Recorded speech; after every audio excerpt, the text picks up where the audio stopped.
encuentran muy bien. Hoy tengo un invitado de lujo.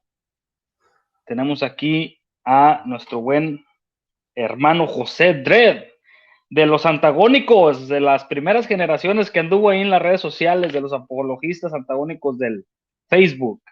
Sí. Saludos, José. Si quieres Saludos. presentarte ante la audiencia. Bueno, muchas gracias. Mi nombre es José Dredd.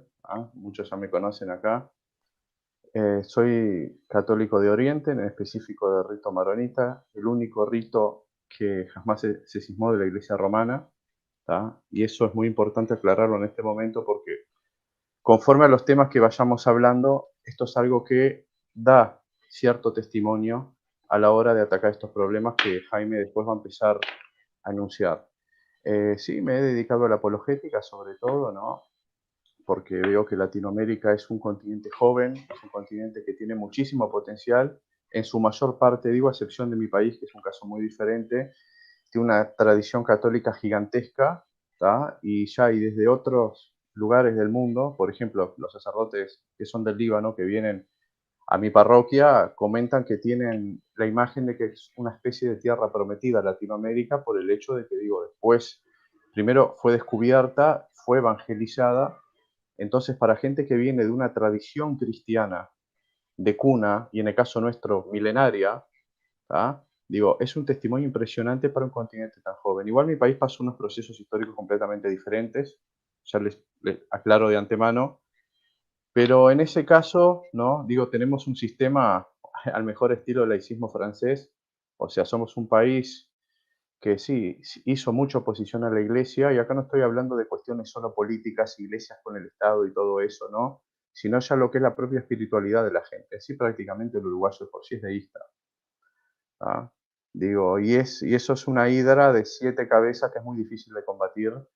Y bueno, a mí en mi caso, después de mi conversión, me dio un panorama más amplio para ver la situación del continente, ver cuáles son las debilidades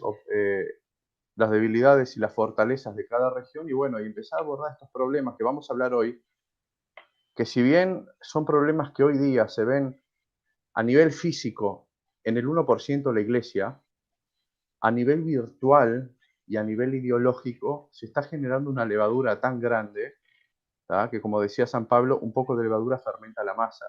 Entonces, bajo estos parámetros de católico oriental, de una situación de un país excepcional y muy particular, y viendo cómo los hermanos combaten la fe en otros lugares y sabiendo que tenemos fenómenos de sectas, no me refiero solo a los protestantes, aclaro, ¿no? Sino diferentes tipos de grupos, luchas ideológicas, Claro, tenemos una sectas, situación política muy conflictiva. No me sectas refiero que se, solo a eso, ya, ojo, solo a sectas que eso. se están dando, sectas que se están dando en el mismo catolicismo que hoy en día están, como dices tú, Exactamente, fermentando. exactamente, vos lo dijiste, que eso va a ser lo que vamos a abordar, ¿tá? Y bueno, con este raconto termino esta primera parte de presentación. Primero que nada, siento que tengo el deber de dar mi granito de arena, por lo menos para dar un panorama más nítido de la realidad, tomando en cuenta que, en nuestro caso, rito maronita de la época de Asemán y siglo XVII, nos hemos encargado también de lo que es la administración de la Biblioteca del Vaticano y hemos sacado grandes orientalistas, sabiendo que vos tenés un gran caudal de información y viendo el problema que hay, uno tiene la obligación moral de por lo menos dar su grano de arena, de ejecutar, de hacer que las cosas sean un poco mejor, por lo menos entre nosotros. Y los que no son católicos que vean, que conozcan la situación real, porque muchas veces, mucha gente que no es católica, a veces en esta cuestión de la apologética, te cita información de páginas que se dicen ser, pero realmente no lo son porque tienen problemas de estar en cisma o tienen ideologías que van contrario al magisterio, y los usan contra nosotros. Y a veces el católico de a pie, el que no está en esta movida, el que ve las cosas desde una tribuna, el que no entró a la cancha a jugar, a todos nos gusta el fútbol, Claro. le genera mucha confusión. Entonces digo, creo que este es el fin y este es el objetivo de la tertulia que tenemos y es el llamado personal que uno tiene para hacer su contribución. Así es, José. Preguntan que si eres católico, Toñito. Sí, Toñito, José es católico maronita. es de los hermanos de rito maronita. Básicamente, pues este programa va a estar muy interesante porque ahora sí, como decimos en mi pueblo, vamos a repartir dulces para que pongan la canasta. Qué bien metido, qué bien.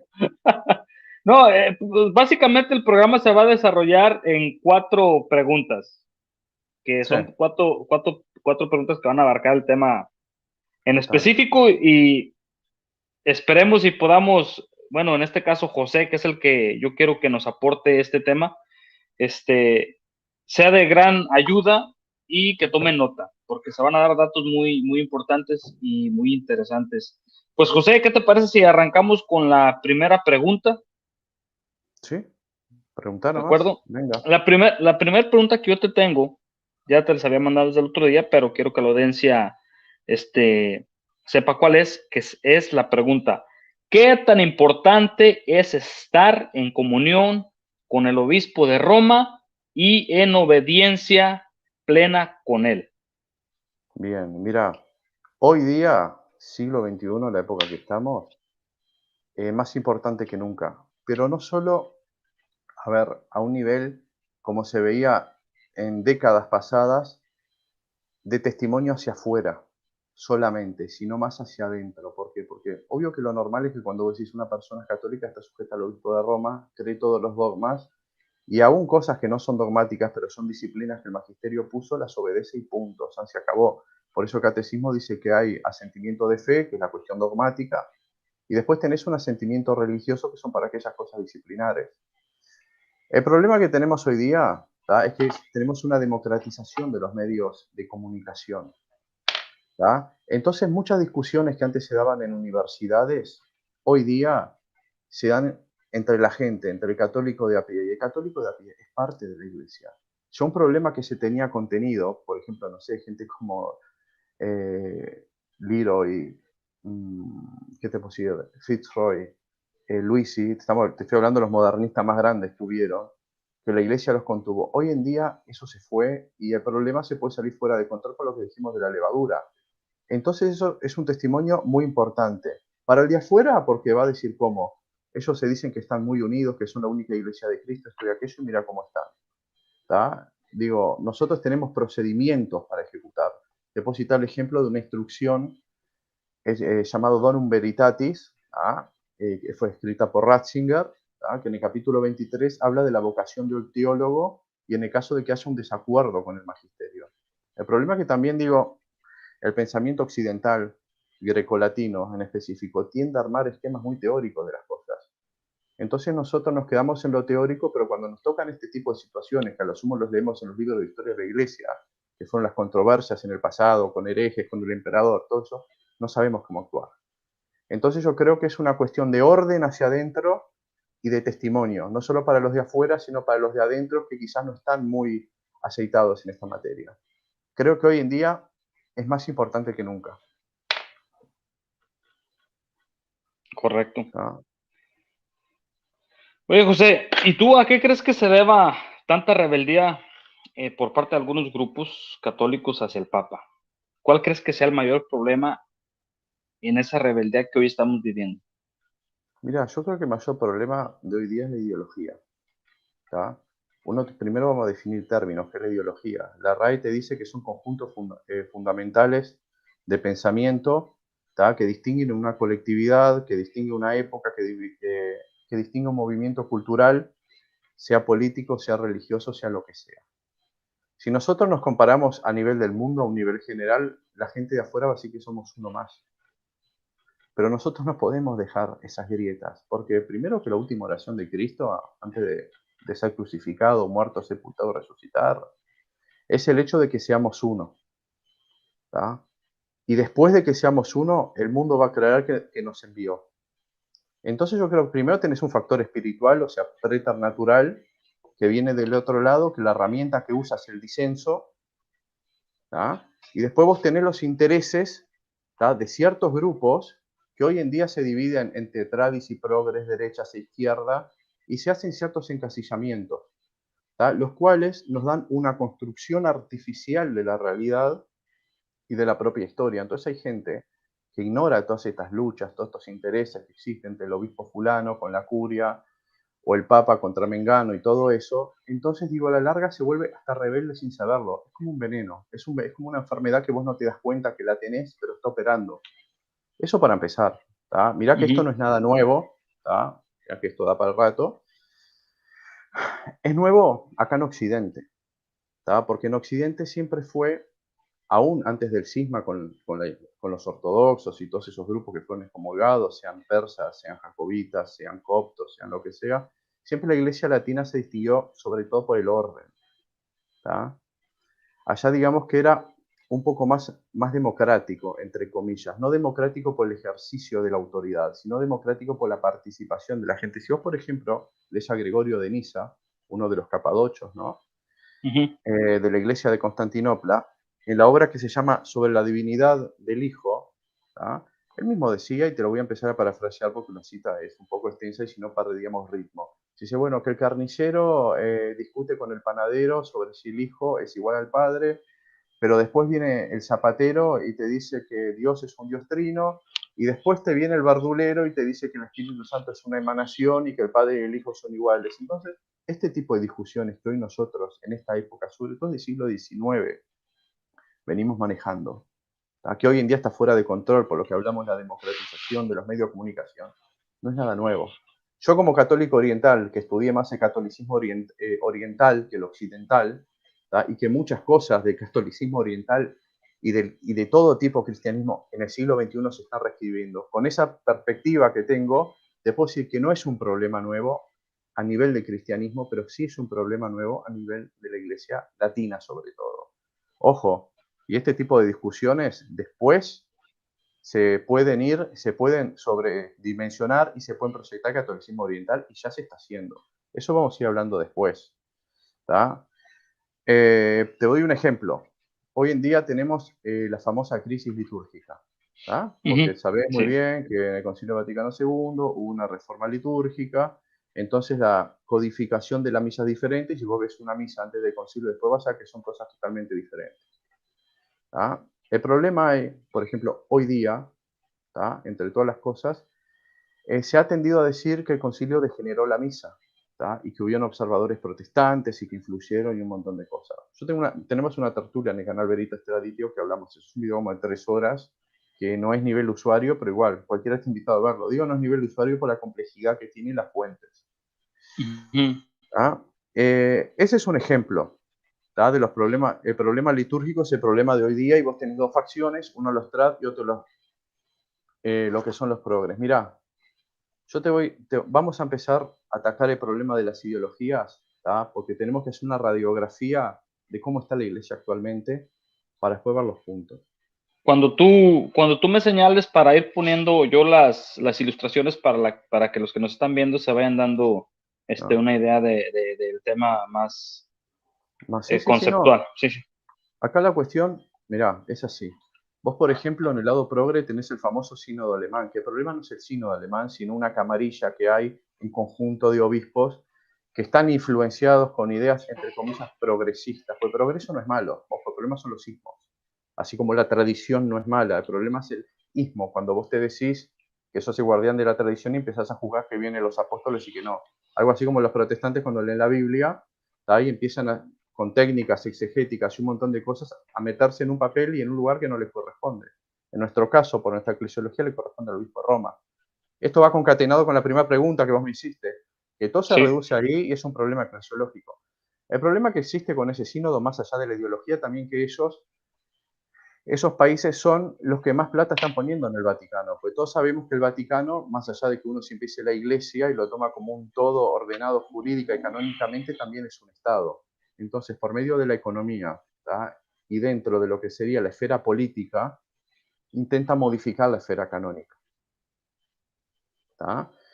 Y uno de los alegatos que se hace es que ese tipo de gente, desde el último concilio, empezó a degenerar los valores, la liturgia, la moral y un montón de cosas, y empezar, por ejemplo, a meter comunismo dentro de la iglesia. Cosa de empezar a desacralizar las sociedades. Por eso se dice que, y es la verdad, Occidente está desacralizado, pero eso no es culpa del concilio. Ahora sí, vamos a empezar. Mira, yo les voy a mostrar una cosa.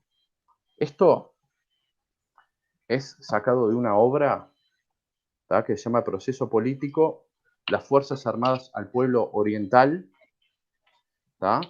Que esto es Por el aquí tengo testimonio. una imagen. Por aquí tengo la Sí. imagen del... Esta fuente que tengo vino directamente de la milicia, de la Junta de Comandantes en Jefe, Es ¿tá? ese libro, ¿verdad? Exactamente. ¿Qué es lo que quiero mostrar? Que si bien, ¿tá?, se hacen todos esos alegatos, ¿tá?, que le echan la culpa sobre todo a la teología de liberación, que sí, fueron actores, que nadie lo discute eso, ¿no? No es culpa del concilio, ¿tá? Porque si vos ves una de las imágenes que están acá, las vamos a mostrar en pantalla, no las muestro directamente porque si no, no se van a apreciar. A Este ver. libro, como les dije, es el testimonio de las Fuerzas Armadas a los hechos acaecidos en el proceso que nosotros tuvimos de facto, que fue entre el año 73 y el 85. Y las Fuerzas Armadas tuvieron que intervenir la Iglesia. Además, no se olviden que estábamos en épocas de revoluciones ¿Es, socialistas. es esa Pasala. página? ¿Es esa página o cuál? Otra. Esta es lo que A más o ver. menos explica, igual dejar un rato. Si ustedes ven a la definición acá, explica más o menos lo que son los orígenes de la teología de la liberación, que es esa corriente que con tendencias marxistas, ¿ah?, las cuales pretende infiltrarse en la iglesia y deconstruir la fe. Acá la cuestión es esto, cuando hablamos de teología de la liberación, hablamos de un paraguas que tiene muchas teologías. Muchas son nocivas, muchas no. Hay teólogos dentro de la liberación que son completamente diferentes, pero digamos que es el sello que adquirió América Latina, la impronta teológica que tiene a sí mismo, ¿ah?, debido a los problemas que somos, en pocas palabras, somos tercermundistas y la falta de desarrollo, la lucha por siempre una mejora, ¿ah? Acá mismo te dice que ese tipo de ideas se originaron en Francia, ¿tá? Es esa misma, precisamente entre los años 30 y 40 con el sindicalismo católico. Si la podés acercar, esto está muy bueno porque esto es un misal marxista incautado en el año 76, ¿no? Bien cercano a lo que sería la Cuarta Internacional Socialista. Y acá nosotros vemos un cura, ¿tá?, estilo Vetus Ordo. El Vetus Ordo es la forma anterior al concilio de celebrar la misa, en la cual, o sea, ya con esos signos y con esas formas litúrgicas, ya estaban imponiendo el marxismo en la iglesia. Y no, No me deja acercarlo. Ahí las personas que tengan la opción de tomar una de, captura de pantalla y posteriormente acercarla, pero ahí se ve el sacerdote claro, de espaldas celebrando al de pueblo, espaldas, sí, correcto. celebrando Como- lo que es una misa, ¿tá? Yo acá Ujú, voy a explicar también junto con qué material fue incautado este misal, ¿tá? Porque no nos olvidemos que, digo, ya desde la época de Juan Pablo II, la Iglesia ha tomado una postura contraria a todo lo que son las guerrillas, ujú. ¿tá?, de liberación nacional, ¿tá?, de corte ideológico marxista. Esto fue incautado en una redada. Y es muy interesante que entre el material incautado, por ejemplo, está un famoso cuestionario, el cuestionario 7, que es de la diócesis de Salto, que digamos que era un catecismo para personas que estuvieran cerca de casarse, ¿ah?, para más o menos irlos orientando ideológicamente a lo que se refiere el matrimonio, pero obviamente con una versión marxista. Mirá, voy a leer, acá sí tengo que leer, a mí me gusta parafrasear para no perder ritmo, pero acá hay que leer Ujú, algunas cosas, ok. ¿tá?, citas textuales para que se vea, ¿tá? Con esto ya desmontamos el mito completamente de que No Ordo es una misa marxista, antropocéntrica. eh, Esto es otra cosa, esta es otra cosa, eso lo ponemos después. Ok. Es una misa marxista, antropocéntrica, deconstructora de todo lo que es la espiritualidad, ¿ah? Con esto queda refuto. Mirá acá lo que dice. Entre las ingenias preguntas, el cuestionario incluye las que, por vía de ejemplo, se reproducen. Entonces, este tipo de cosas que voy a empezar a leer son preguntas que se le hacían a las parejas, ¿ah?, porque acá hubo una filtración marxista muy grande y las Fuerzas Armadas tuvieron que intervenir. Los cambios profundos del mundo influyen a los hombres, creando miedo. Conviene, por tanto, evitar los cambios. Es interesante porque hoy en día las corrientes más, entre comillas, progres de la Iglesia hablan de un constante cambio, de que tenemos que volver al siglo I, de que hubo una gran corrupción, ¿tá? Y nadie discute que la corrupción exista, pero la iglesia tiene una promesa de indestructibilidad. Eso está en Mateo 16, 18 y 19. No podés venir a decir que la iglesia se corrompió y tenés que quedarte en un punto estancado de la historia. ¿Tá? El sacramento del matrimonio es una fuerza que libera, esta es otra pregunta, ¿no? A los dos cónyuges de su individualismo para realizar y acrecentar una comunidad, vida y amor y un auténtico nosotros. ¿Tá? Es muy interesante que en esto ni siquiera vemos la cuestión de Dios. ¿Tá? Vemos que se menciona sacramento, pero como una palabra vacía. Aquí ya se está dando una perspectiva materialista de la realidad. ¿Tá? Ahora, esto es muy interesante. Esta es otra pregunta. Enfrentar los problemas, vencer el dolor, las injusticias, el mal, debe ser solo de los políticos, los demás deben recibir cosas ya solucionadas. Acá lo que se está poniendo es un ideal, ¿ah? Estilo socialista, en el corte que va más allá del Estado benefactor, ¿no? Del bienestar social. En pocas palabras, si vos te vas a casar, ¿por qué te tienen que hacer este tipo de cuestionarios para medir tus opiniones políticas? ¿Tá? Entonces, debido a todo esto, las Fuerzas Armadas tuvieron que intervenir la Iglesia. ¿Ah?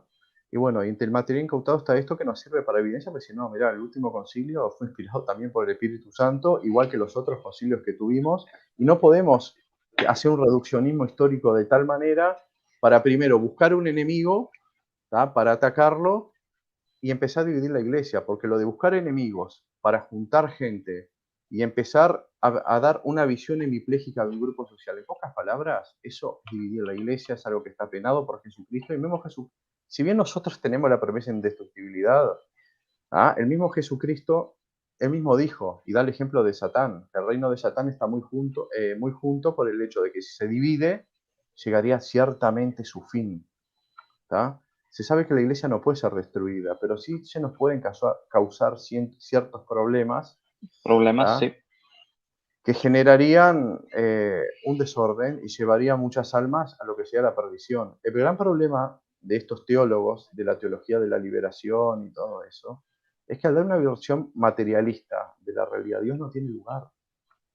Hay una nota, ¿tá? Hecha por el mismo Ratzinger, que es una instrucción sobre algunos aspectos de la teología de la liberación, que es del 6 de agosto de 1984, no sé si vos lo tenés ahí, que señala los aspectos erróneos de esta teología. ¿Tá? Y uno de ellos, A que ver, es el principal, creo que es una de esas, ¿no? no, pasá otra, pasá, seguirá pasando, A ver, pasá nomás. ¿Eso la podés dar vuelta? a ver, ¿La podés girar? deja, Eso tengo es muy que, interesante. a ver, espérame, voy directamente a mi galería y Sí, de ahí sí. la edito. Lo que quiero decir es esto, que las cosas que el magisterio señala ese tipo de teologías, ¿no? Que es un gran paraguas, como dijimos, es el hecho de que vos no podés poner un fin secundario, que es el bienestar social, por encima de un fin primario, que es la salvación del alma. ¿Tá? Porque eso también incluye negar el pecado original, porque el ser humano actual, como somos nosotros, somos una raza caída, ¿tá? Y el pecado original es ese primer pecado que vino por propagación, que como dice el catecismo no se cuenta como un pecado personal, ¿tá? Pero las consecuencias de ese pecado las seguimos heredando. Negás también lo que sería la divinidad de Cristo porque usan parámetros críticos históricos modernos, entonces hacen una dicotomía entre lo que es el famoso Jesús de la fe con el Jesús histórico. ¿Tá? Entonces ahí sí es desacralizar la fe.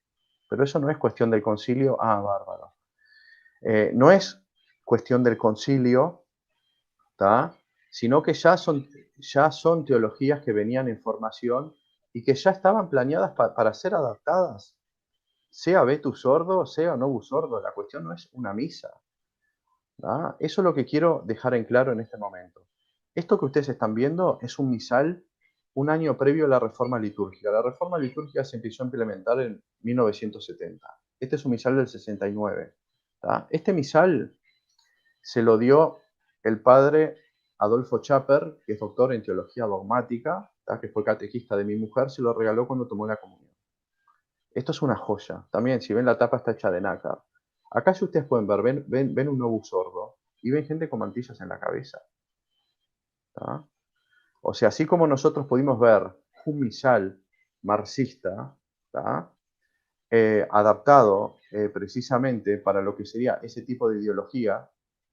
Acá vos tenés, por ejemplo, cuestiones que entre comillas se dicen tradicionales, que después entraron en desuso, en el novus ordo. Entonces no es una cuestión de misa, no es que vino un concilio y de una fecha para un lado se hizo una cosa y de una fecha para otro se hizo otra.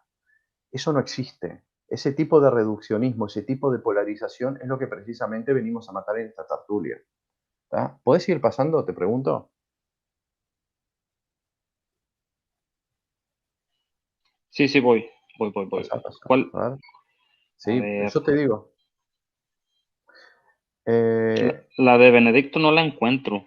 no importa, igual ya la cité. Mirá, tenés, yo sé que vos tenés esto, tenés el texto, tenés uno de los textos hechos por Monseñor Lefebvre, ¿está? Y Ah, acá aclaro, los que me conocen saben que le doy por la cabeza al lefebrismo. Bien, primero deja que esta se, foto. que se, Sí, es esto mismo. ¿Cuál es la cuestión? Mirá, acá la cuestión es esta. Yo voy a proyectar muchos dardos sobre él, pero el problema no es ni siquiera la FSPX, sino la ideología que aún fuera de esa fraternidad, hoy en día se está diseminando a lo largo de toda la iglesia y está llevando a mucha gente a la rebeldía.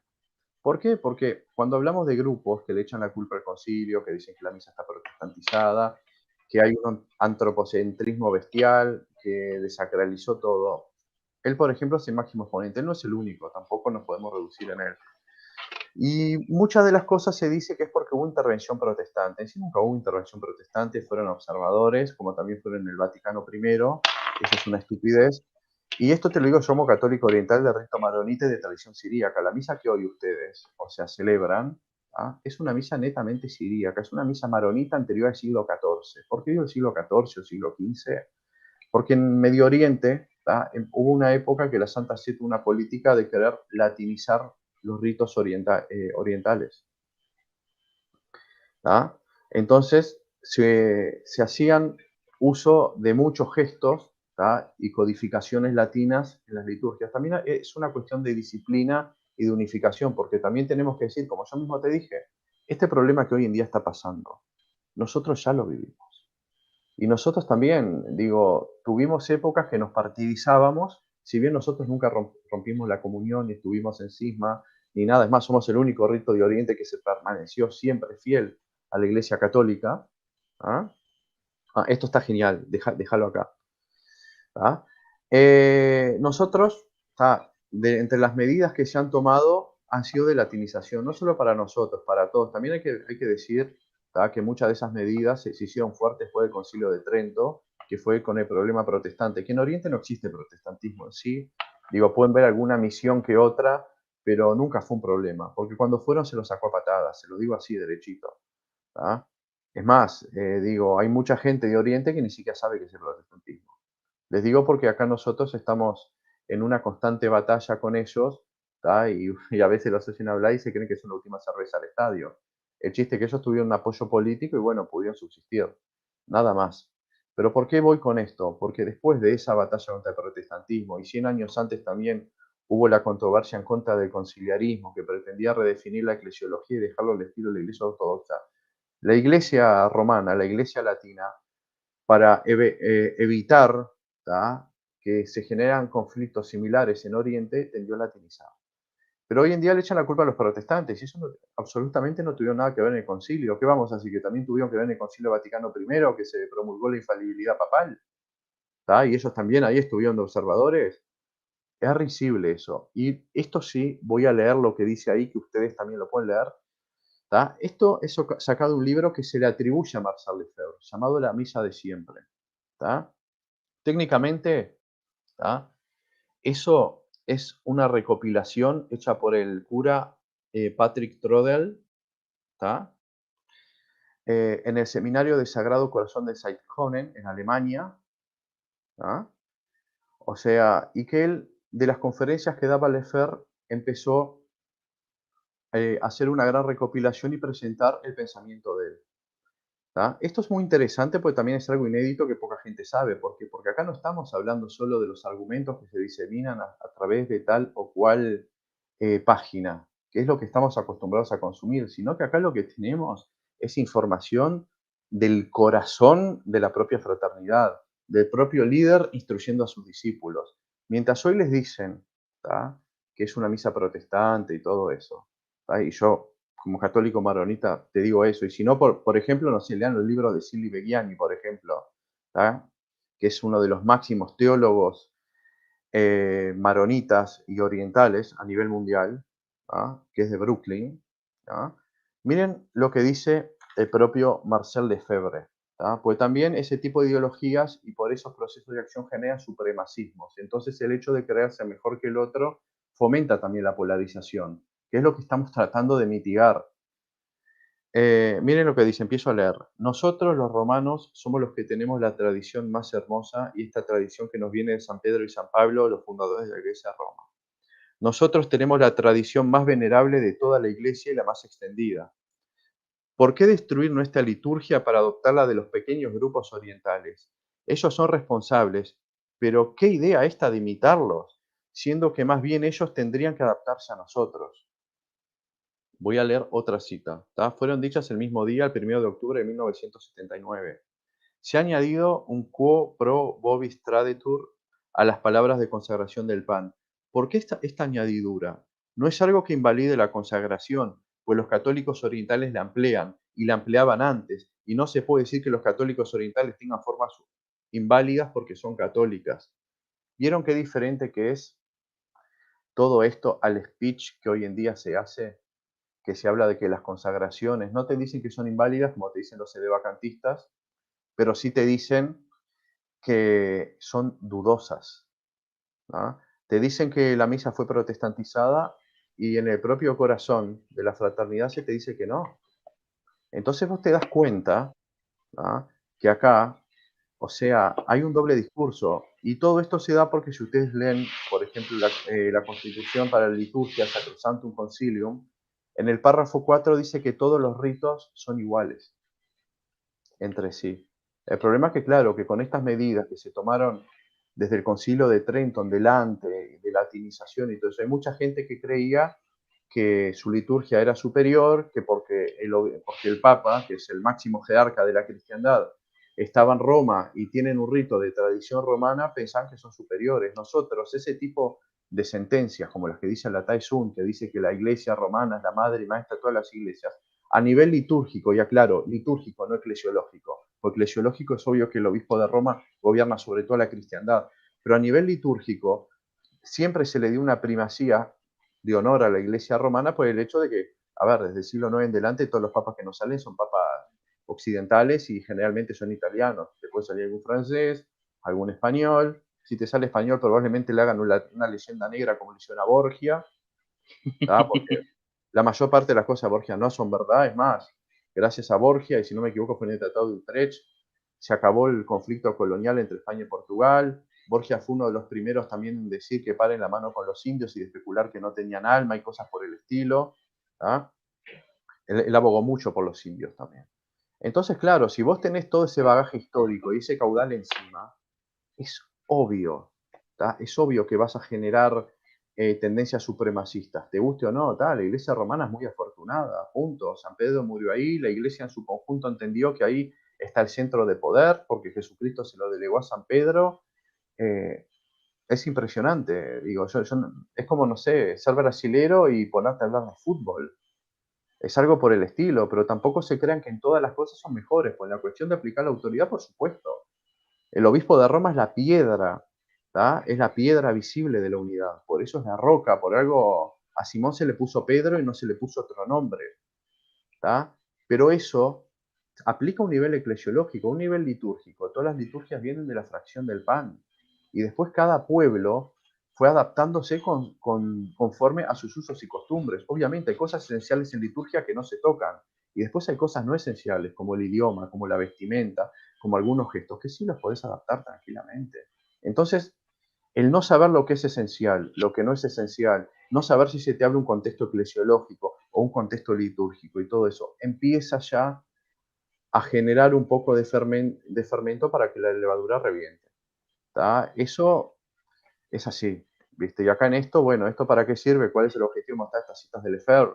Es mostrar el doble discurso que se está manejando hoy día. Porque hablas con un lefebrista ahora, hablas con un lefebrista de aquellos tiempos y son cosas completamente diferentes. Es más, Diferentes, correcto, correcto. sí, es un doble discurso, en pocas palabras. A ver, acá no estamos criticando a quien vaya a tal o cual fraternidad, porque como dije, esto no es para pegarle una patada directamente a Lefebvre, si bien sé que lo estoy haciendo, sino que la ideología, sino que todo ese conjunto de ideas, ese bagaje, ese depósito que ellos tienen en privado, se empieza a diseminar. Así como también el marxismo lo hizo en su época, y hoy en día tenemos gente con tendencias similares en Alemania.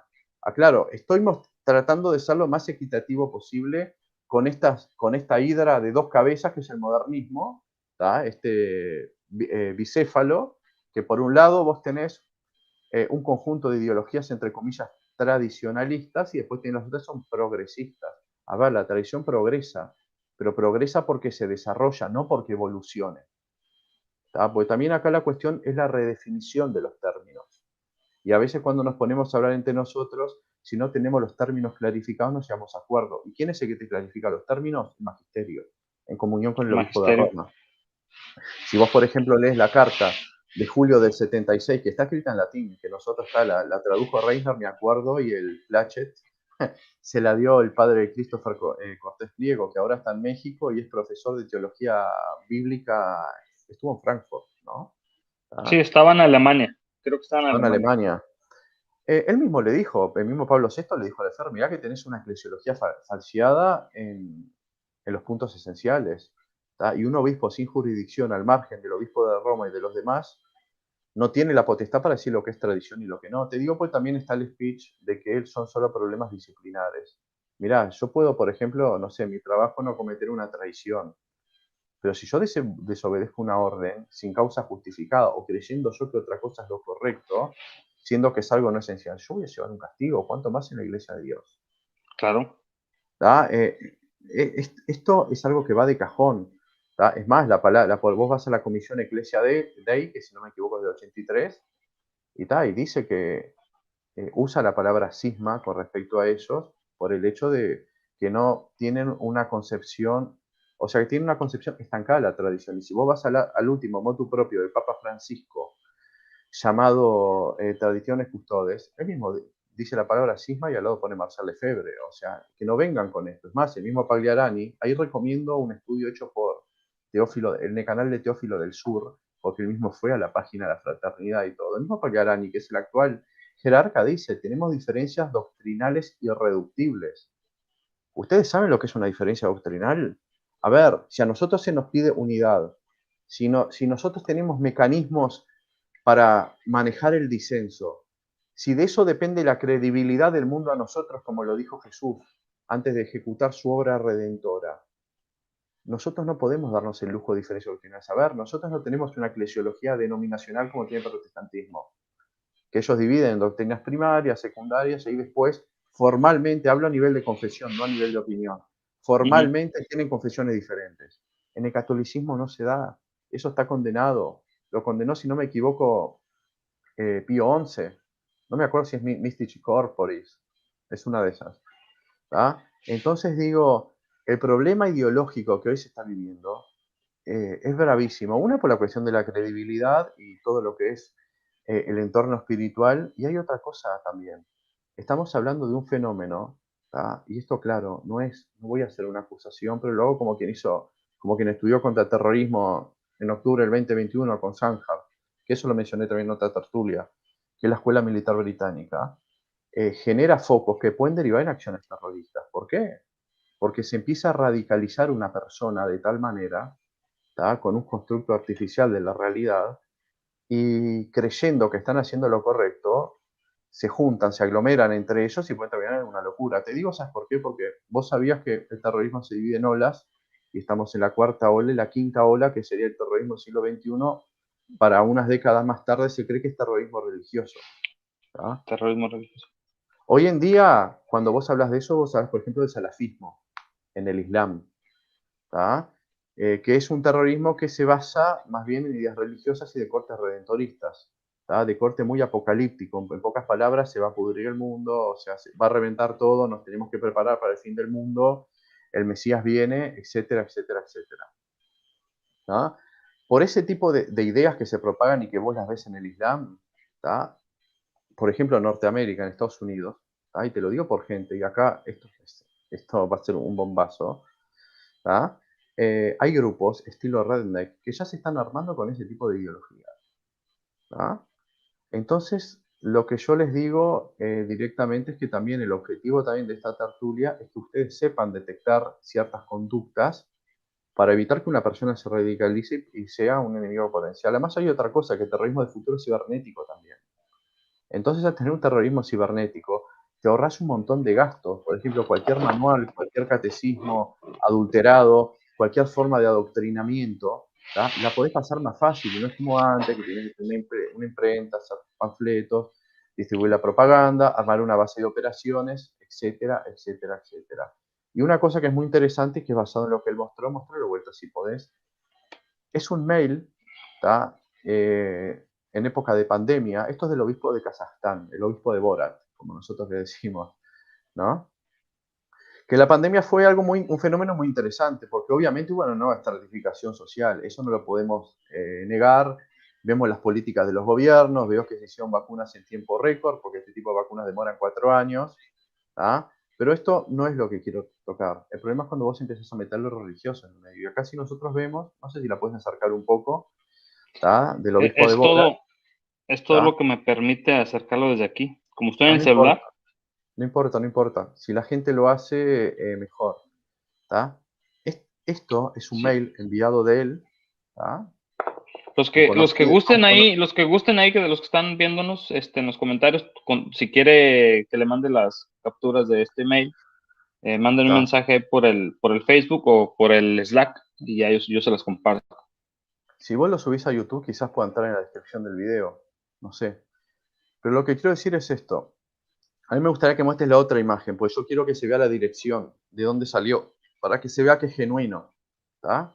En este mail que tapamos el nombre de la persona, ¿tá? Porque yo no quiero quemar a esa persona, empieza a, bueno, hablar de lo que es la situación en época de pandemia, de que supuestamente siente dolor por gente que pierde su trabajo por ser fiel a Cristo, bla, bla, bla, bla, y entra a meter aspectos de teología moral. ¿Por qué? Porque una de las ideas que se diseminaron, y otra vez vemos el problema de la ideología y todo eso, la cual el magisterio tuvo que actuar e hizo un responsum, fue decir que eran inmorales, o sea, no eran moralmente lícitas debido a que se usaban fetos abortados, ¿ah? Para confección de las vacunas. Eso está el responsum del magisterio, no sé si lo tenés por ahí después.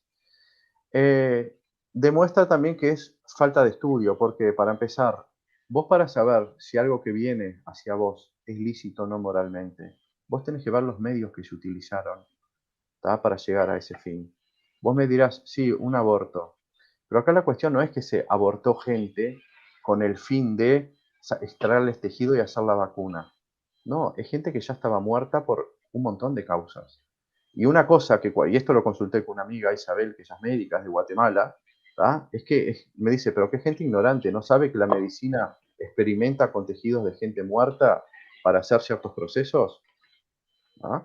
Eso para empezar. Isabel Lemos, un abrazo a ella y a la familia, me fue de gran ayuda. Le digo con nombre y apellido por el hecho de que quiero justificar la fuente de que estoy hablando, por el hecho de que me sirvió muchísimo y si no, no podía estar hablando. Voy a dar un ejemplo en paralelo para que ustedes sepan.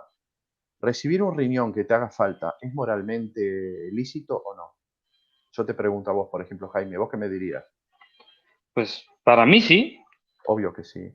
Pero si para vos mí vas sí. al mercado negro, ¿tá? Que en el mercado negro o se aprovechan de la necesidad de una persona pagándole para que se haga sacar un riñón, o se secuestra gente y se la descuartiza para sacar un riñón y venderlo, ¿es moralmente lícito, sí o no?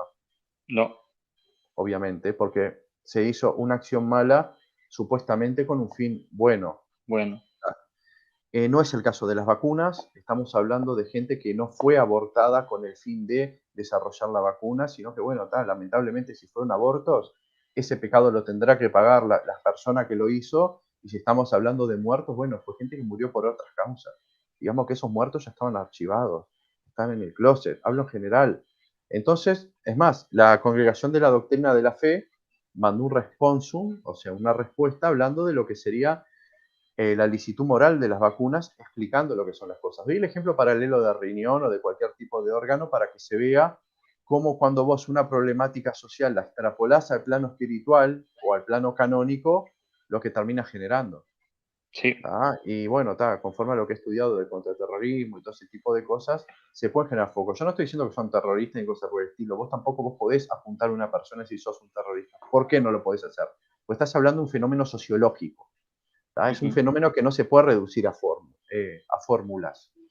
Vos ves ciertos matices en la conducta, bueno, y ahí inferís que es un enemigo potencial, pero bueno, ahí también tenés que ver el grado de la radicalización que tiene la persona, ponete a pensar, si el tipo se está armando, tiene ese tipo de ideas, no quiere interactuar con la sociedad, y se basa mucho también en teorías conspirativas, esta clase de nuevo terrorismo, y de ultraderecha. Es interesante porque hace 40, 50 años el terrorismo que nosotros sufrimos y en lo que yo te mostré acá en este libro, era terrorismo que venía de la izquierda, pero digamos que ahora se dio vuelta la tortilla. Entonces eso digamos que es lo que le espera, por así decirlo, al mundo y a la iglesia en este próximo tiempo. Eso te lo digo como quien lo estudió con los mayores peritos. Oye, José, ¿y tú crees que sí existe la masonería eclesiástica? Mira, el tema de la masonería es un tema muy especulativo, ¿no? Es una ironía especulativa. ¿Por qué? Para empezar, la masonería, todos sabemos que es una organización que se dedicaba a la albañilería y que en 1717 dejaron de ser operativos para transformarse en especulativos. Que es especulativo, que bueno, que se encargan de brindar una nueva cosmovisión y que tiene un perfil más filosófico. O sea, en pocas palabras, no es levantar paredes, ¿viste? Y hacer templos, sino las cosas que ellos hacen, proyectarlas a otra dimensión. Pero, como te digo, valga la redundancia de la especulación. Yo me pregunto, ¿quién entró en una logia? ¿A cuántos masones conocen? ¿Cuánta literatura de ellos han leído? Yo no me considero un experto, claro. Yo te voy a mostrar una cosa acá. Este libro de Jasper Riley llamado Los Masones fue escrita en la logia del Arco Real Británico. Y te explica que es desde adentro, te dice cómo entró, que lo atendieron lo más bien, le dieron libros, todo, y te cuenta más o menos a nivel general, obvio, es una ¿cómo explicarte? Es una presentación histórica y también te muestra cómo se fueron diseminando a lo largo del globo y los procesos históricos que ellos provocaron. Y aún así, no me considero experto. Te lo digo directamente. Otra cosa que quiero mostrar, para que ustedes sepan, este libro de Broval y Hancock, que se llama Arquitectura y Masonería, este autor es muy discutido porque a veces lo quieren tomar como si fuese ficción. Como que si fuese una especie de, no sé, novela histórica estilo Código Da Vinci, pero lo que hace es sacar muchas cosas hacia afuera y claro, y hay gente que le incomoda. Y no digo que sean los propios masones, porque hay muchas cosas que ellos expresan y actos que hacen en público. Es más, acá en el Uruguay, vos vas al Día del Patrimonio y vas a la Gran Logia, tranquila, y ellos te abren la puerta, podés ir, podés pasear tranquilo. El Día del Patrimonio es un día especial que mostramos lo que nos identifica como uruguayo. Entonces, por ejemplo, abrimos el puerto, las oficinas públicas abren para que la gente lo vea, abren los museos todo el día y entre tantas instituciones está la masonería. Yo sé, aclaro, no estoy haciendo, si mucho me escuchan, de abogado del diablo, defendiéndolo, porque sí, porque sabemos que según el magisterio es incompatible ser católico y ser masón. Vos tenés documentación como por ejemplo Humanus Genus, de León XII, de León XIII, Eminenti, León de 13. Clemente XII, ¿entendés? Tenés una nota que dice que es incompatible, pero yo me pregunto, ¿eso también es lo que va pasando, como por ejemplo pasa con el protestantismo y los observadores y todo ese tipo de cosas? Pasó con los orientales y ahora está pasando también con los masones. Es buscar un enemigo para echarle la culpa, que es un enemigo que yo no discuto, que hacen católicos que sin saber esta clase de documentos sean masones o masones que igual lo saben y se infiltren en la iglesia. Yo no discuto la existencia, pero vos cómo lo sacás. ¿Entendés? Entonces a la larga después terminamos pecando porque empezamos a echar culpas ¿tá? De cosas que quizás algunos no hicieron, como si las hubiesen hecho, y terminamos dando falso testimonio. Uno es dueño de su silencio y esclavo de sus palabras. ¿Tá? Y a la larga después, cuando se descubren cómo son las cosas y capaz que en ciertas acciones tal o cual grupo, y no me refiero a los masones, pueden haber muchos grupos, después quedamos todos en ridículo. ¿Tá? Es como cuando vos estudiás la Revolución Francesa, sí, ellos actuaron, cómo no, pero mirá que también había muchos grupos que también querían salirse del orden de lo que es la iglesia. ¿Tá? Entonces vos tampoco podés tener una visión tan reduccionista de la historia. Yo, por ejemplo, con todo esto, y es más, si conozco masones personalmente, obvio que no los voy a quemar. Y, a ver, yo te voy a decir la verdad, lamentablemente muchos como personas son mejores que muchos cristianos. Es más, hasta tiene hasta un código de honor y todo. O sea, lo digo para vergüenza nuestra. Y aún así no me considero experto. Entonces nosotros vemos que este cáncer de la ideología, esta levadura que fermenta la masa, siempre también otro de los pilares que tiene es buscar un enemigo específico. ¿Tá? Porque hay gente que vos lo ves, que se dice católico, pasa hablando más de los masones, de las conspiraciones y de todo ese tipo de cosas, y no se preocupa lo que tiene que hacer. ¿Tá? Es más, una cosa me encantaría que muestres es la nota que hizo el prefecto de la Congregación de la Doctrina de la Fe, Franjo Sepper. ¿Quién fue Sepper? O sea, ustedes se acuerdan que Benedicto, antes de ser papa, era prefecto de la comunidad. Eso. Mostrar esto y mostrar la otra. ¿Es Era esa? prefecto de la congregación. Es esta y también hay otra. Sí, esta es la Eso primera, mismo, esta es la esta. primera y la otra es la segunda. Y la otra es la segunda. Ujú. ¿Tá? ¿Cuál es la cuestión con eso? Ustedes saben que el prefecto, que hoy en día es el Tucho, no me acuerdo el apellido, pero está, es el que custodia el depósito de la fe a la hora de que, bueno, si algún católico tiene alguna duda o algo por el estilo, o este depósito que nosotros recibimos y que custodiamos desde la época apostólica, digo nosotros, la Iglesia Católica, ¿no? En sí la persona que lo hace es él. Hay que decir que los juicios de la Congregación de la Doctrina de la Fe, ¿tá? No quiere decir que sean todos inapelables y definitivos, porque sí, el que te da decisiones inapelables y definitivas es el Papa. ¿Tá? Digo, pues también en estas luchas ideológicas se tiende a etiquetar como que esto es cátedra y esto no. ¿Tá? Francisco Sepper fue el que estaba antes de Benedicto XVI y estuvo después de Ottaviani. ¿Tá? Y una de las críticas que se hicieron, ¿tá? O sea, fue una consulta. Aclaro otra cosa también. La Congregación de la Doctrina de la Fe es un dicasterio y es lo que antes del concilio era el Tribunal de la Santa Inquisición. ¿Tá? Aclaro por las dudas. Miren que la Inquisición no se acabó. Que ahora no estemos vinculados con el poder político no quiere decir que la institución no siga existiendo. ¿Tá? Ahora sí, retomando. A la Congregación de la Doctrina de la Fe, el 19 de junio de 1974, ¿tá? Las conferencias episcopales le preguntaron si la modificación del canon 2335 del Código de Derecho Canónico influía en lo tocante a la incompatibilidad entre ser católico y ser masón. ¿Por qué lo digo? Porque si ustedes van a ese mismo canon, ¿tá? Antes de la modificación del Código de Derecho Canónico,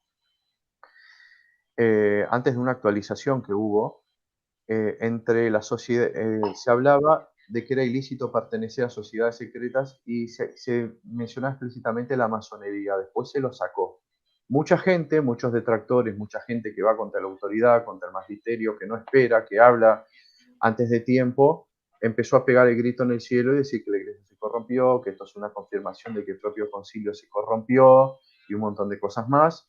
Y bueno, y el 17 de febrero de 1981, si no me equivoco, ¿no?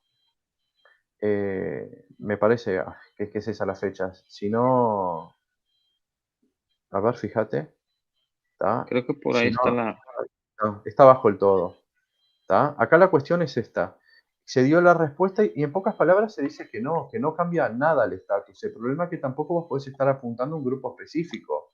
¿Tá? O sea, el canon lo que habla es la interpretación que el magisterio le da, porque hay que ver esta regla, magisterio interpreta magisterio, ¿tá? Es que pertenecer a sociedades secretas que atenten contra la iglesia es ilícito. Sean los masones, sean los rosacruces, sea quien sea. ¿Tá? Lo aclaro por las dudas, ¿viste? Por el hecho de que también esa pelota estuvo circulando durante mucho tiempo y bueno, y cada vez alimentando más ese monstruo que pretende dividir a la iglesia. El chiste es este, el final de la película. Esto es como cuando vos ves ese meme que ves el pelado de Bracer con las mujeres y te ponen arriba, ya sabemos cómo va a terminar esto. Sí, sí, Nosotros sí, sí, sí. sabemos cómo va a terminar porque la iglesia, como dije antes, no puede ser destruida, es una promesa que nos dio Jesús. Pero en ese interín, ¿tá? Desde acá o desde el siglo I, que vayamos hasta la gloria, bueno, vamos a tener luchas, vamos a tener conflictos, y la cuestión es tratar de vivir lo más, ¿cómo es que se dice? Lo más tranquilo posible. Tranquilo O posible. sea, no pelear batallas innecesarias. Es como que vos veas gente en la calle y salgas, no sé, a buscar pelea. No, no funciona así. Lo siento, no metan cizaña. ¿Tá? Mucha gente a veces se pregunta, el Papa No, es muy no permisivo, vean, miren, para decirles, no miren videos de Rafael Díaz. sí, está, ni hablemos. El Doctor Evil también que tenés, hablando pelado, también tenés otro.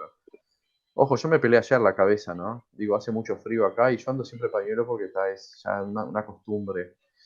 Pero hay veces que también se acusa al magisterio de ser muy laxo. Hay que ver una cosa, ¿no?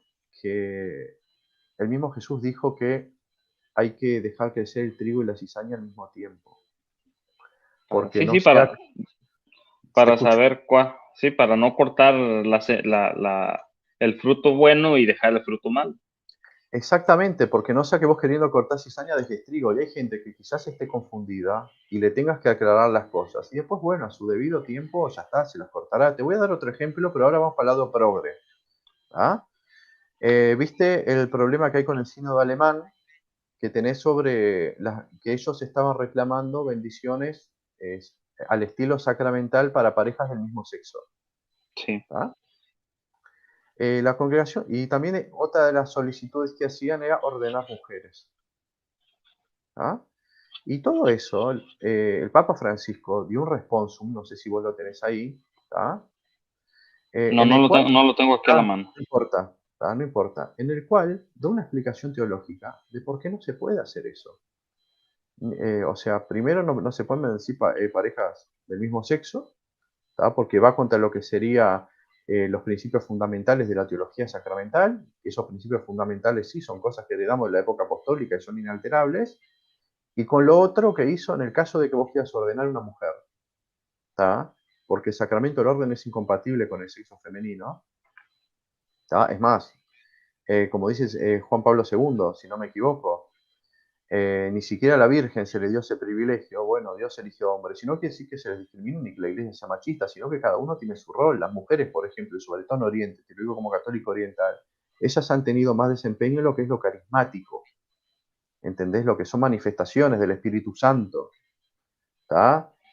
Sobre todo con dones de profecía. Es más, vos vas a Hechos de los Apóstoles y tenés las hijas de Felipe el Evangelista, eran profetizas.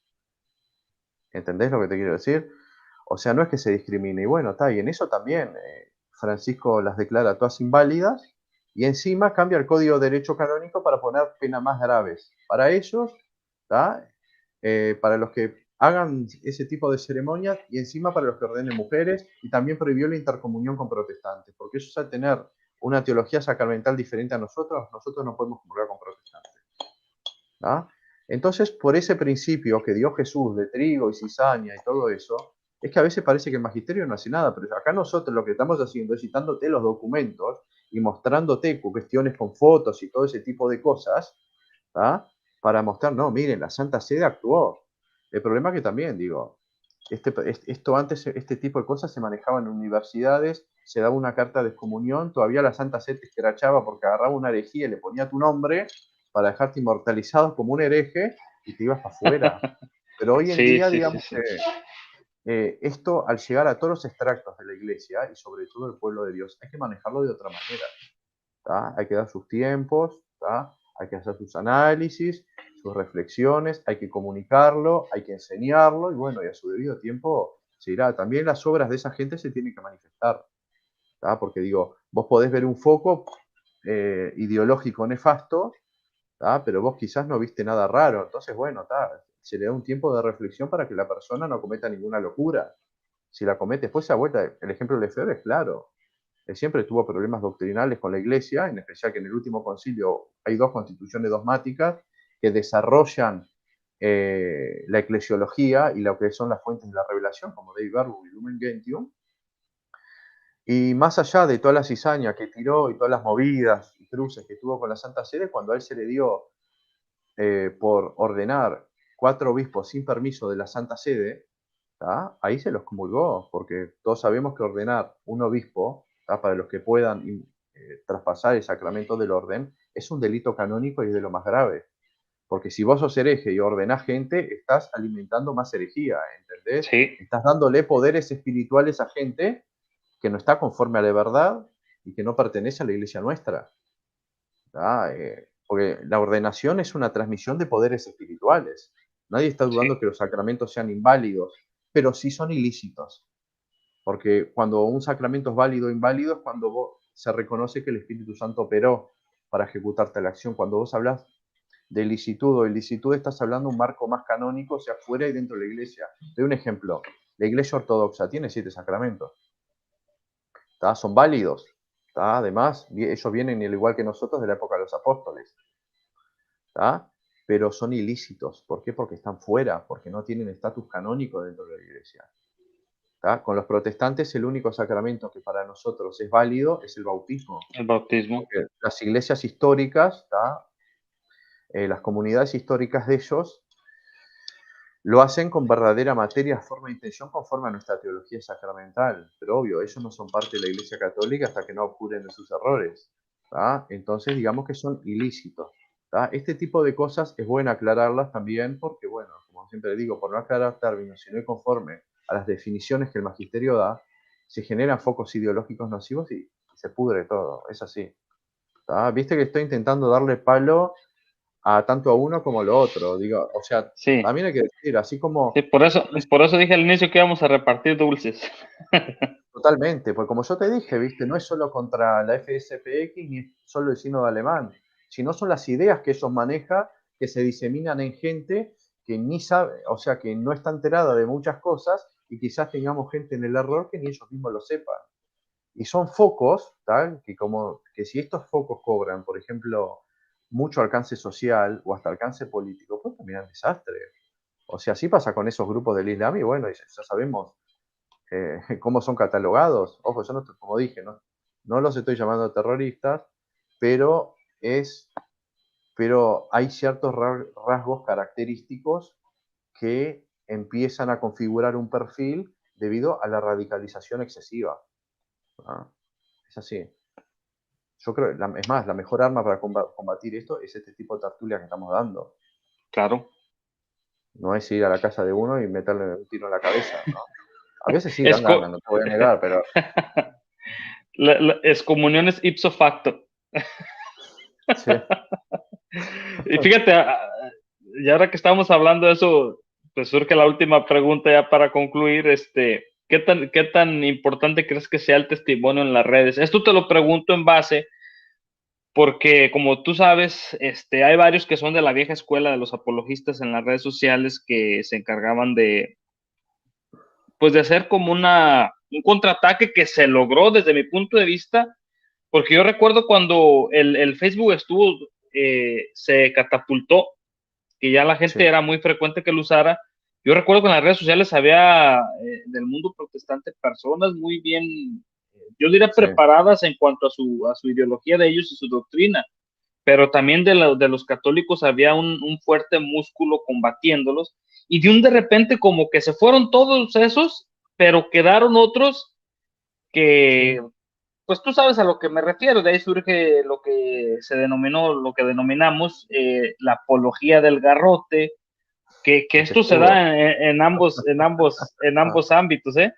sí, Que se la fue. apología del garrote, Sí, sí, sí, te creo. Se fue la generación. Lo que vos me decís es, por ejemplo, la generación de Anuar Tapia. ¿Tá? Yo, por ejemplo, administro con el Católico Firmes en la Fe. Él me dejó ahí, o sea, me dio cierta confianza para manejar la página. La manejo con otros más. Con Rachel ajá, Meléndez, Jesús Urones y unos cuantos más. ¿Tá? Que sí, que ellos son vieja escuela. Yo me considero una escuela intermedia. Yo creo que vine después de ellos y pasé todo ese proceso. ¿Tá? pero sí, te digo nombres para tirarte un referente, ¿tá? Y yo creo Sí, que sí, sí, sí, que es sí. muy importante, primero, para contrarrestar argumentos. Segundo, a nivel personal, para mostrar de qué lado estás parado, ¿entendés? Porque si no la gente se confunde. A ver, cuántas herejías, como estas sectas chinas que vienen, que se hacen pasar por católicos, y son algo así. Vos te ves a la ideología, es algo muy similar a la secta Moon, ¿tá? O tenés mucha nueva era disfrazada. Entonces, bueno, hay que marcar diferencia y también digo, las redes proyectan la imagen de una persona. Digo la imagen, no la persona en sí misma, porque capaz que después en tu casa puede ser completamente diferente a las redes. Distintos, correcto. ¿Tá? Entonces yo creo que a nivel de redes, ¿tá? Es muy bueno para separar la paja del trigo, pero eso no sirve de nada si vos tenés una vida personal desastrosa. Porque toda esta cuestión que hablamos de las conspiraciones, que esto, yo también estuve en una onda conspirativa, no sé, te hablo 10 años atrás. Yo tampoco me escapé, yo también creía muchas idioteces de esas que después me tuve que empezar a tragar argumentos, ¿tá? Porque me di cuenta que no eran así. No te lo voy a negar, ¿tá? Pero si vos, por ejemplo, tenés una vida desastrosa y predicás otra cosa, caes en descrédito y de nada te sirve todo el esfuerzo y la energía invertida, ¿entendés? Y por eso estábamos hablando de comer y dejar comer y dejar vivir. Yo no sé si es porque Occidente y sobre todo América Latina tiene un arraigo tan fuerte con la iglesia también en instituciones civiles, ¿tá? Que eso no es algo nuevo, ¿tá? Te digo un ejemplo, los ritos orientales estuvieron bajo el yugo o de emperadores bizantinos o del Islam. ¿Va? Nosotros más Ujú. del Islam, porque te digo la verdad, en el año 685 le dimos una paliza a Justiniano II, Rino Montes, para no dejarnos helenizar. ¿Tá? Pero no sé si es por eso que, bueno, tá, que hay una especie de moralismo excesivo. A ver, no estoy diciendo que los valores morales no sean objetivos, aclaro, pero así como vos tenés una institución o un tribunal que te juzga en buenas costumbres o algún dicasterio, nosotros, como viste, cuando una persona es oprimida y después se transforma en opresor, o sea, adquiere esas mismas características o como que le hacen bullying en segundo y tercer año y después pasa a quinto y sexto y le termina haciendo bullying a los demás.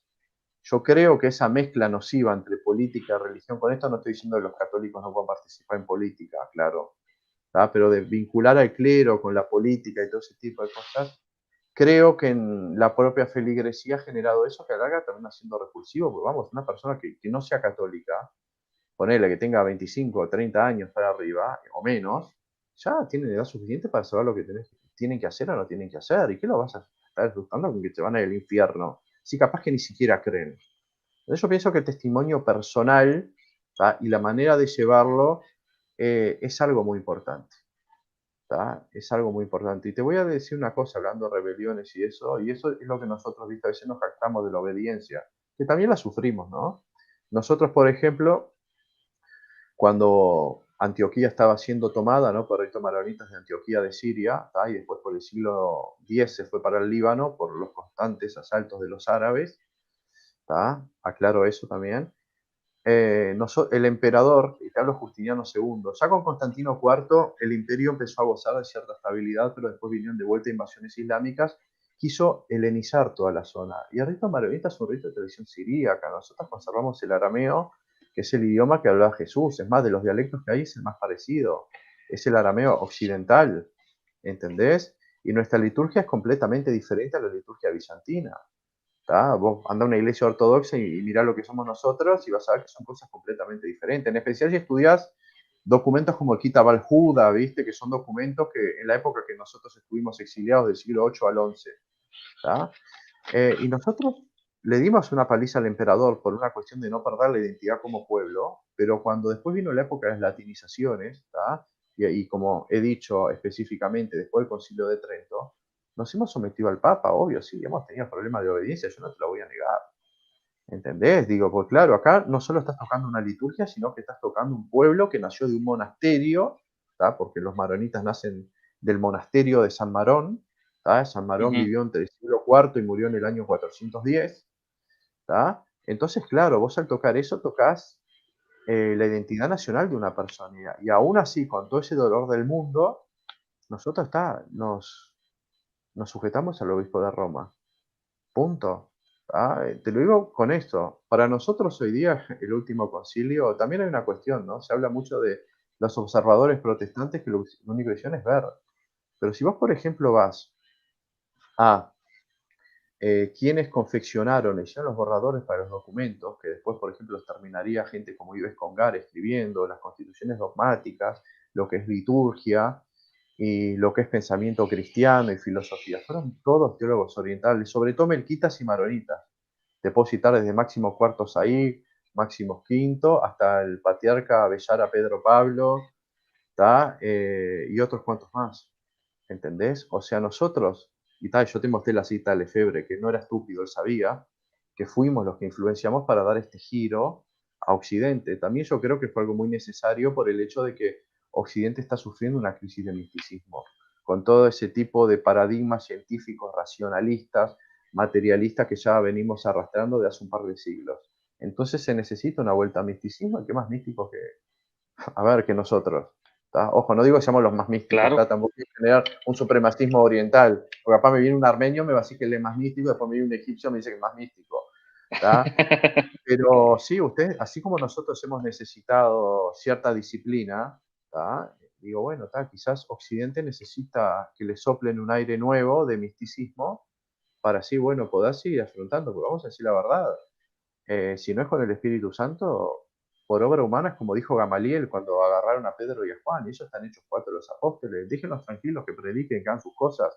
Si la obra de Dios es permanece y si no, van a ser destruidos, chavo. Van a ser destruidos, claro. ¿Mm? Efectivamente, así como dices tú. Pero sí, Y creo que va. ese texto de Lefebvre que desde el otro día que me lo mandaste, yo me quedé como muy sorprendido. Dije, bueno, pues entonces no los entiendo.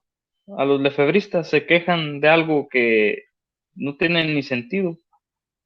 ¿Sabés cuál es la cuestión también? Es que vos no podés caer en descrédito y tenés que dar continuidad, ¿tá? A lo que vos estás haciendo, porque si no quedas en ridículo. A ver, te opusiste al Papa y un concilio ecuménico, y todos los alegatos y objeciones que tienen ese tipo de grupos, tanto ellos como los progres, son relatos, como decía Karl Popper. Una cosa es el hecho objetivo, lo otro es el relato, ¿entendés? Entonces digo, vos tenés que seguir alimentando eso. Es como, a ver, es como la política. Vos tenés que seguir alimentando odios hacia un partido opositor o hacia otro país para mantener lo que sería una fidelidad partidaria o un sentimiento nacionalista que sea nocivo. ¿Entendés? Bueno, acá el loco se opuso a un concilio ecuménico, que es un órgano infalible, ¿entendés? De magisterio. ¿Está? También se hacen relatos ficticios, como cuando se dice, bueno, está. Muchos intentan a veces patear la pelota para el córner con Lefebvre, diciendo que, bueno, como Juana de Arco fue mal excomulgada, pasó con Lefebvre, sí, está, pero si vos vas a la nota que Ratzinger hace sobre Juana de Arco, ¿tá? Que se pone a hablar sobre la canonización de ella y ese tipo de cosas, él mismo dice que Juana de Arco no fue por el Papa excomulgada, fue por un tribunal que de manera inmoral se comportó y ni siquiera le dejaron derecho a apelación. ¿Y quién hace la apelación? El romano pontífice. Ahora yo te pregunto, ¿equivale al caso de Lefebvre? No, ¿por qué? Porque el No, mismo no. Lefebvre se opuso al Papa y fue el mismo Papa que lo excomulgó. Es como hoy en día los Claro, protestantes que sueñan con quitar la comunión a Lutero. No, lo siento, macho, no se la van a quitar. no. No, Entonces no, vos te porque haces un relato. Sí, sí te fue un escucho. acto, fue un acto así, tal cual de rebeldía. Y claro, el caso de Lutero es problema de él, pero te doy diferentes casos, ¿por qué? Porque si vos no estudias los casos a la par y estás hablando también de una ciencia social como es la historia, que o sea que no se reduce a fórmulas y que tenés ciertos márgenes de especulación y después tenés que empezar, digamos, a reformular las cosas a medida que te aparece nueva evidencia. Si vos no tenés una base histórica sólida o no tenés ejemplos comparativos, terminás en un relato ideológico, carente de toda verdad. ¿Tá? Porque una cosa es la verdad, otra cosa es la evidencia. ¿Entendés? Sí, Y verdad y evidencia no son sinónimos. Si yo encuentro mi celular en tu bolso, yo no voy a pegar el grito en el cielo diciendo me lo robaste, capaz que vino otro y te quiso inculpar a vos. Entonces acá pasa lo mismo, se van omitiendo ciertas cosas o se van reinterpretando o cargando ciertas palabras con ciertos significados para que el producto final sea un producto defectuoso. ¿Tá? Y en este caso estamos hablando, digo, del trayecto y del caminar histórico de la iglesia. Esto es un gran problema eclesiológico, ¿sí? pues sí, José, yo pienso que es hora de concluir para que pues tú te acuestes a descansar un rato. Ya es ya más de las 10 de la noche. Sí, y yo tengo que ir a atender un rato a mi familia. Ha sido un placer enorme poder contar contigo aquí en este video y me te gustaría, muestro esto. a ver, Sí. Esto, ¿viste el misal que mostramos? sí, Porque acá, es un acá año la tengo la anterior imagen. que es un año anterior a la reforma litúrgica, ¿tá? Y así como mostramos que aún después de la reforma litúrgica también habían misales marxistas, ve tu sordo acomodado, bueno, ¿tá? Quería mostrar esto porque como habíamos mostrado la foto, ¿tá? Entonces, no sé, quería por lo menos, viste, hacerlo más tangible. Además, también estamos hablando Sí, en un periodo de tiempo crítico, en un periodo sí, de cambio, en un periodo de transición, porque a veces, si vos tampoco contextualizás las cosas, se te dice que, bueno, antes de tal año pasó tal cosa y antes era todo idílico, bueno, etcétera, etcétera. Ya sé que tampoco lo exponen de esa manera, no quiero armar muñecos de paja, ¿tá? Pero la polarización y la ideología y la radicalización, sobre todo, generan esas versiones semiplégicas de la historia, terminan cortando el tiempo, el espacio, todo. No sé. Ahí sí. está. No, no, aparte, digo, es un tema muy extenso que, que se necesita corroborar con muchos datos porque no solamente es un tema extenso, sino son temas históricos de la historia moderna de la iglesia. Pero pues aquí tratamos de ser lo más efectivo que pudimos y espero que la gente que tenga dudas al respecto sobre este tema, pues también haga conciencia y si necesita un poco de información, pues que la pida y se les pueden aportar algunos datos. Sí, Y pues ahí ahorita es muy fácil conseguir muchos documentos en la web también. sí, estaría bueno que en la descripción del video pongas algunas cosas, viste, como las que te pasé, viste, por la burbuja de Face. Sí, sí, voy a pasar los links que me pasaste, de las páginas que me pasaste, y los voy a poner para que la gente que esté interesada en esos temas vaya y los lea directamente desde las páginas web de la iglesia y fuentes pues fidedignas, para que no crean que aquí estamos inventándonos cosas. Sí, no, completamente verdad. ¿No? Te digo, la verdad fue un placer directamente, ya en sí nos conocemos desde hace tiempo, Sí, ¿no? Desde la época de los debates y todas esas más. Y bueno, está, fue. A mí me gusta mucho tu canal porque tu canal es un canal de actualidad, ¿entendés? Digo, está bien, está bueno estudiar la historia, la iglesia, ir a tiempos pasados, fuentes académicas, exegéticas, todo, pero vos tocas temas de actualidad, por ejemplo, te das cuando vos, por ejemplo, estamos en pandemia y hablas del virus y hacías así con el ojo, porque si no YouTube te censuraba el video y todo ese tipo de cosas. Eso es lo que me gusta de tu canal en específico, ¿viste? Que tocas temas eh, que son muy pragmáticos, porque una de las cosas también, y eso andás a ver si es el pensamiento occidental, que tiende a hacerse esquemas muy analíticos que llegan al punto de poder decir, bueno, todo esto que me está diciendo y cómo lo aplicas en práctica. Y también es parte de la crisis que se está viviendo, claro, ¿no? Porque se te dice, esto es doctrina, esto es disciplina, pero hay veces que vos podés empezar, ¿tá? No obedeciendo una disciplina, pero podés acarrear consecuencias doctrinales. ¿Entendés? Hay un efecto mariposa en la teología. Es como que vos sí, empieces, como ha dicho San Agustín, apretando el pecado original y después por otro lado terminás tocando el tema de la predestinación. Y de escritos tardíos San Agustín se agarraron los jansenitas y se agarran los protestantes hasta hoy día. ¿Tá? Entonces digo, me gusta eso, ¿no? Porque este canal, si yo tuviese que hacer una valoración, la que te hago es que te muestra cómo poner en práctica muchas cosas. O sea, claro. o cómo abordar temas que estamos viviendo aquí ahora. A ver, ya no estamos tocando la cuestión del eutiquianismo, no estamos hablando del monofisismo, no, mirá, estamos hablando de cómo abordamos este problema y en especial que estamos en una época de miedo, de inestabilidad, de incertidumbre, se te radicaliza una persona, un grupo y hasta tu propia integridad física puede correr peligro.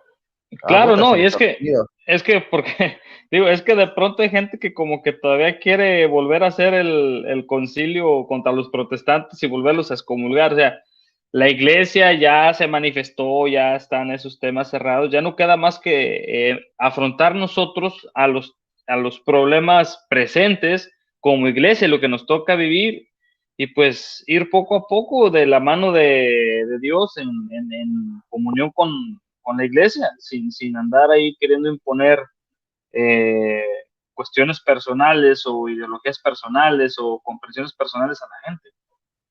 Sí, Porque todos estamos presentes en este momento, en este día, en este año, en este mes, en esta realidad que nos tocó vivir Y es lo que nos toca afrontar. Nosotros no vamos a solucionar los problemas del pasado, sino los del presente para las generaciones futuras.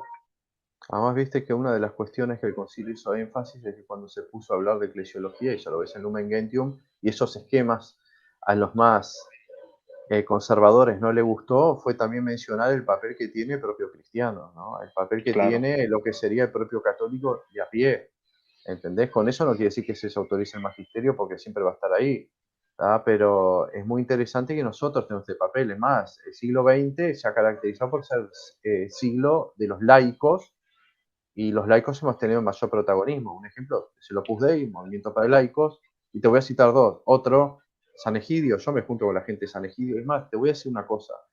¿Viste esta literatura que yo saqué, por ejemplo, de la época de la dictadura, de cómo que vino la Junta de Comandantes en Jefe, de cómo la milicia tuvo que intervenir, la iglesia y todo eso? Yo, por ejemplo, donde me junto, que es en la calle José Enrique Rodó y Minas, en la parroquia universitaria, en los años 70, y eso te lo digo por gente más vieja que yo, ¿no? Se le decía la cueva, porque todo ese tipo de literatura, de teología de la liberación, y muy revolucionaria, después de ahí se diseminaba para toda Latinoamérica. No te olvides que la teología de la liberación empezó entre Brasil y Perú. Si hablamos Sí, de sí, Brasil, sí, sí. hablamos con Leonardo Boff. Es más, uno que se junta conmigo es íntimo amigo, Leonardo Boff. Te lo digo así, así, de frente y manteca, y no estoy hablando de ningún hereje modernista ni nada por el estilo, de mi amigo. ¿No? Leonardo Boff es otra historia. No voy a emitir un juicio de valor sobre él porque tampoco lo conozco. Pero vos fijate también la posición donde yo estoy y también el tipo de literatura que te puedo traer. Te lo digo porque sí, Uruguay, digo, no sé, como te dije en un comienzo, no es un país cristiano, es un país muy joven, es un país que se independizó tarde, es un país donde la iglesia no hizo raíces muy profundas.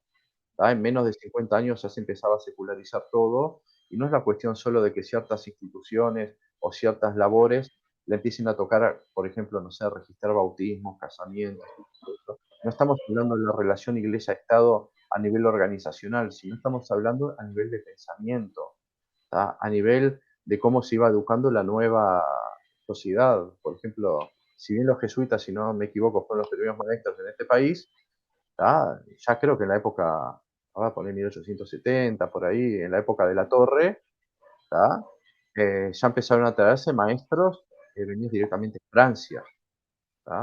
Mal, la reforma bareliana testimonio de eso, ojo, ¿no? Tuvo sus cosas muy buenas. Se alfabetizó el país y siempre fuimos, si no éramos el más alfabetizado, estábamos siempre ahí, ¿no? Y bueno, y la cuestión de los castigos físicos a los alumnos se paró, hubo una reestructura en la educación, pero si vos vas al plano, como católico hablo, espiritual, es diferente, completamente diferente. Digamos que Dios, el país le dio la espalda a Dios y bueno, y ese elemento se fue. Yo no estoy diciendo que ahora tengamos que volver a rezar todos en las iglesias, no estoy hablando eso, pero estoy mostrando por qué mi país es diferente a los demás y por qué, si bien nosotros no tenemos problemas con los trad y esas cosas, tenemos problemas con el progresismo y todo ese tipo de Sí, teologías sí. que terminan siendo nocivas y deconstructoras a la fe. Ahí te digo de dónde saco la literatura. Sí, no, no es común ver argentinos en las redes sociales, digo, No, sí, uruguayos en las redes sociales defendiendo sí. la fe. Creo que eres de los pocos y más conocidos que hay en las redes sociales que no digo que no los haya, sí hay, pero es como contar una aguja en el pajar. Sí, Lisboa es otro, ¿viste? Lisboa, sí, sí, Está sí, sí, sí, bastante sí, sí. nuevo también, pero está. Es eso más o menos, digo. Me parece que fue muy buena, fue muy concisa y tal. Como te digo, es un honor. La verdad, me gustó mucho, fue muy amena, fue muy pragmática. Como dicen Gracias. ustedes, no nos hicimos bolas, no nos complicamos mucho y creo que fue consistente, fue sólida. Consistente, claro. Se mostró la documentación. Y bueno, Me y espero que así gustaría, sea. Sí, te para escucho. otra ocasión, me gustaría tener una alineación completa. Voy a ver si puedo completar un equipo de diálogo para tocar ese tema de la teología de la liberación y el modernismo, que a mí me parece muy, muy, muy, muy importante hablarlo, Mm. puesto que lo que estamos viviendo lo amerita. Sí, Voy a ver si puedo conseguir un buen equipo. Igual tú, José, si conoces de algunas personas que estén muy letradas en ese tema y las quisieras invitar para una charla posterior, te lo agradecería mucho porque este tema sí, sí me interesa mucho. Sí, sí, sí, la verdad, digo, es algo que es muy interesante y es muy necesario. El problema del modernismo lo tratamos en Veritas Traditio, ¿tá?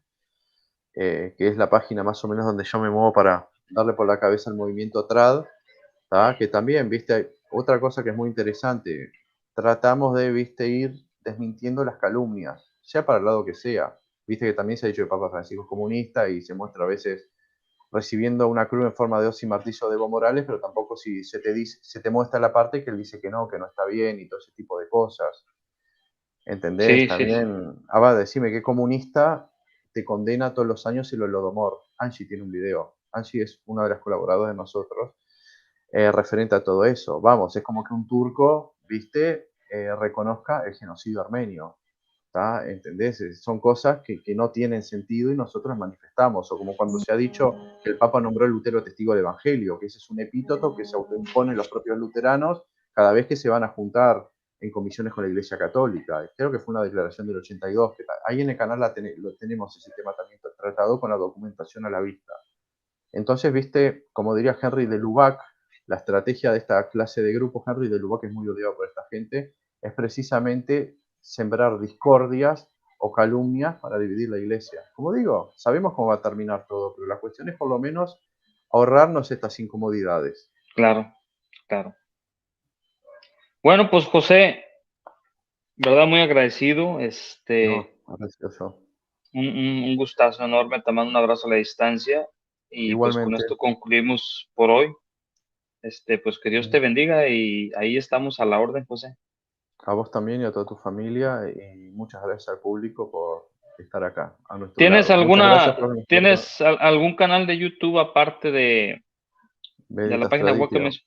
Veritas Tradition? No, Así se mira, llama.